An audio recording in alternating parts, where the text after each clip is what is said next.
Hello everybody, this is Sherry at djsundry.blogspot.com, and this is not actually a tutorial video. Today this is just going to be a tip video. Now, I recently had somebody on YouTube ask me what these little samples were, and on a later video I addressed what they were, and today I'm just going to talk a little bit more about it because I got caught up on my Imagine cartridges, and I did some more today. So let's just go through. What I do is I take my Imagine cartridges, and I got this tip from my pink stamper Robin, and I do it a little bit differently than she did, but not a lot differently. So what I do is I take the stock square that's rounded, and I go through my Imagine cartridges, and I take a 3-inch of the stock square, and I go through and I put all the prints on each cartridge. I fill the squares with those, and then I cut them, and then I go back through and do the same with the solids. Now, my old ones that I have over here, those must have been 2.5 inch, but it's been so long since I had done those that I went with 2-inch today, and actually for the solids I think the 2-inch is just fine, and it saved me some paper. And then what I do is I just keep them clicked right up next to my pins. Now, I don't have a lot of Imagine cartridges. In fact, this one was one that I just received in the mail a couple days ago. I redeemed my Cricut rewards, and if you haven't been in the Cricut reward area lately, they have added quite a few Imagine cartridges in there, and for some really decent reward point numbers. So this is one that I had redeemed for that one because I wanted this one for babies. So that's what I did with that one. Now, I had one that I had purchased clear back before Christmas, and I decided to do this one a little bit different. Now, I have the Santa's Village cartridge, and if you've watched my videos around Christmas time, I know you've never seen me do a card with Santa on it, and I'm not a Santa person. I don't hate Santa. I just choose not to celebrate Santa at Christmas time. However, when this cartridge came out, I absolutely adored it because of the papers, but also all of the images on the cartridge. It's a village, Santa's Village, but the images on the cartridge are just kind of, they remind me of vintage toy shops, and I thought I could really use that cartridge. And the pattern papers on that cartridge, all of the pattern papers, only 2 of them have Santa on them. So I went ahead and I made the samples with this, but I thought, oh, let's have some fun with it. So instead of using the stock square that I normally use, I made a 3-inch Christmas tree, and then I filled that with the different pattern papers.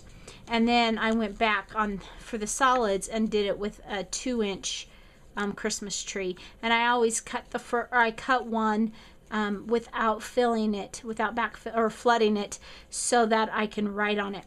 And then I'll just click that up on my thing. So that's my first tip of my Imagine. Now, my next Imagine tip. I haven't really used my Imagine a whole lot. I've used it quite a bit in the last, a little bit. I've been learning how to use it since I've been learning how to do the Cricut Craft Room. And this is my tip. When you are printing, I took this flower from Elegant Edges. I believe it was flower 1. I'm not sure. But I took this flower from Elegant Edges and I set it up at 2 inches because I was going to make some flowers for a bulletin board at church. So I decided, we had decided that we wanted this as our pink. And I did that in 2 different sizes to see which one I liked. So I put them in my Imagine, got them all filled the way I wanted to. I mixed some solids as well as some of the print from, and this is from the Teresa Collins baby cartridge. And I got it all done on the Imagine, and it went straight to cut.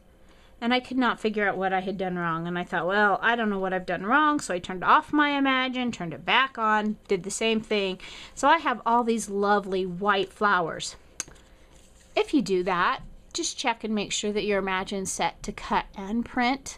Mine was set just to cut. So it was no problem after I set this to cut and print, and I made the flowers. And as I said, I was making these for a bulletin board at church, and I really wasn't thrilled with the way they turned out. until I added some clear stickles on the top, and they were beautiful. And I had actually made some others that because I just didn't like the way the others were turning out. I had just spray painted some Prima flowers and took those over to put on to see which one my pastor's wife wanted to use. And when it came down to it, we went with my homemade ones. So just sometimes all you need is a little bit of stickle. Now, just because I have all of these and they're a mess doesn't mean I am throwing them away. This brings me to my third tip. I keep my die cuts.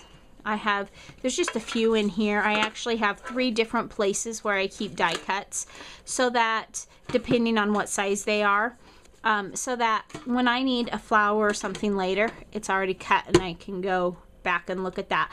But also if I have kids that are here and they want to play, there's die cuts for them. So that's my second and third tip all wound up into one. Now, my next tip is glitter sprays. Now, I know this is just kind of recapping for you. I've done a whole video way back, several months ago, about glitter sprays and how that I wanted to learn and use them, but didn't really want to pay the full amount that they were charging for them, and I couldn't really find them at the craft stores that I was looking at. It was before I found this new scrapbooking store.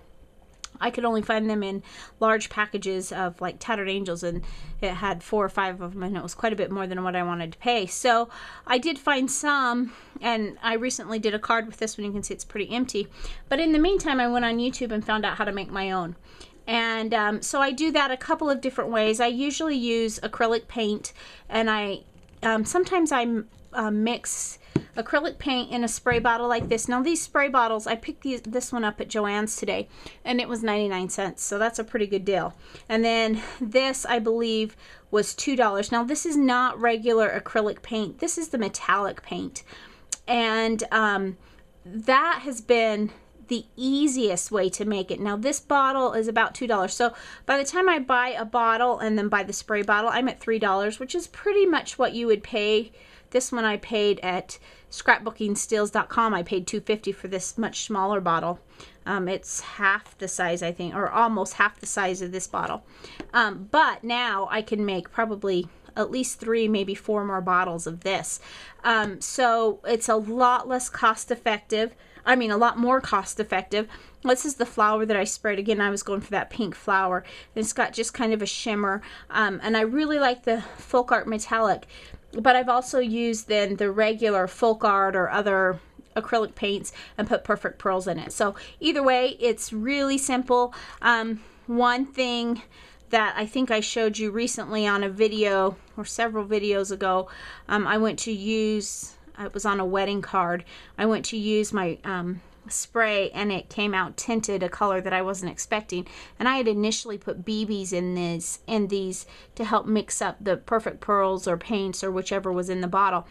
BBs rust. Don't use BBs. So, but anyway, that's just how I make mine. This one I put probably about this much of the metallic paint in it, and then I filled it the rest of the way with water, and then I was able to do these pretty flowers for a bulletin board. So that's quick tip number 4.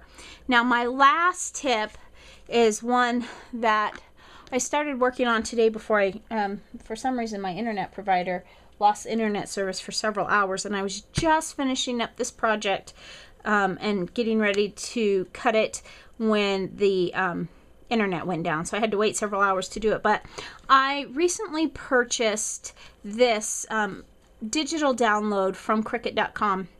It was only $4.99, and it's called Party Picks and Pennants, and it was only $4.99. And the reason why is I'm getting ready for a wedding shower. I'm helping my pastor's wife with a little bit, and one of the decorations that we're doing I wanted some pennants for, and I could have used Country Life or something, whatever that's called. But when I saw this in the price, I thought it was really great, but I wasn't quite sure how they all worked. And I thought, well, the easiest way for me to see how they work is just going to be put them all on a mat and cut them, and then I can play with them. Well, when I did that, what I did is I cut them each to be 2 inches wide so that they're all relatively small so that I could just see what I was doing.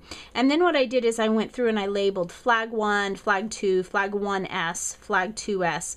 And I went through and I labeled all of that on both sides. And then I took just a 6-inch square of paper and I mounted it to it. This is from the Tim Holtz Retro Grunge Dash or something like that. It was a 6x6 square that was in the pack. And then I labeled it, and then I ran it through my Xyron laminator and then punched a hole in it, and I'll just hang it with my other samples. And then I'll always know which pennants and banners I have and where to find them. And so that's, I think, is going to be helpful for me. Since I was cutting them anyway, I thought, well, I might as well save them. So that's my last tip for the day. This was really a neat little download, and for $5, I can see myself using it a lot. This is, you know, pennants and banners are really in right now. They're really hot, and you're seeing them in all sorts of projects. And I've been wanting to make a few projects with them, and I actually have made some, but they weren't that as easy to use as what it seems like this one's going to be. So anyway, those are my quick tips of the day. Thanks for watching, and have a great day.